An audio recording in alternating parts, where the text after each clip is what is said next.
Jésus a dit si quelqu'un pêche en un jour 7 fois contre vous et qu'il vienne vous demander pardon, pardonnez-lui. Maintenant, je vais vous poser une autre question. Réfléchissons différemment. Si la personne pêche contre vous 7 fois et ne vient pas vous demander pardon, que fais-tu? Parce qu'une personne ne vient pas te demander pardon, cela veut dire que retiens la personne, hais la personne. Non.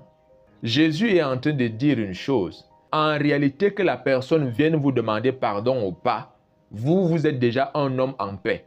Mais cependant, lorsque quelqu'un vient solliciter votre pardon, c'est une personne qui psychologiquement est atteinte, qui mentalement est faible et a besoin d'entendre « je te pardonne ». C'est la raison pour laquelle Jésus dit quand quelqu'un vient te demander pardon, dis-lui « je te pardonne ». C'est important pour la personne. Peut-être pas pour toi, mais c'est important que la personne entende « je te pardonne ». Il y a des personnes, lorsqu'ils entendent « je te pardonne », cela les libère. Cela leur permet de relever la tête. Parce qu'elles ont simplement entendu « je te pardonne ». Il y a des gens qui sont en prison à cause de leurs actes, à cause de leur passé. Donc lorsqu'ils viennent vers vous pour vous dire « j'ai mal agi contre toi, je te demande pardon », il veut entendre « je te pardonne ». Et « je te pardonne », c'est la délivrance, c'est la libération. Je veux que vous notiez ceci. Lorsque vous ne connaissez pas quelqu'un et que la personne vous offense, c'est facile de pardonner. Parce qu'en réalité, vous n'avez pas de rapport avec la personne.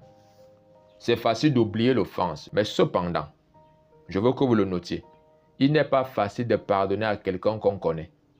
Je vais donc vous encourager à comprendre une chose. Le pardon n'est pas facile lorsqu'on connaît quelqu'un.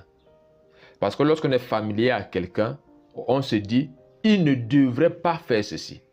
Parce que nous pensons que la familiarité ou la connaissance de quelqu'un fait de cette personne un ange, fait de cette personne une personne exceptionnelle, un surhomme, un superman, une superwoman qui n'a plus droit à l'erreur. Cependant, lorsque nous côtoyons des personnes que nous ne connaissons pas, nous sommes prêts à leur pardonner. Nous leur accordons ce qui est normal aux humains, à savoir des erreurs.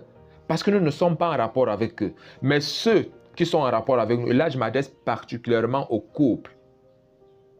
Nous ne supportons pas que notre conjoint ou notre conjointe commette une erreur. Nous trouvons que c'est impardonnable. Non, tout est pardonnable. Tout est pardonnable. Bien-aimés, libérez-vous rapidement et libérez aussi les autres.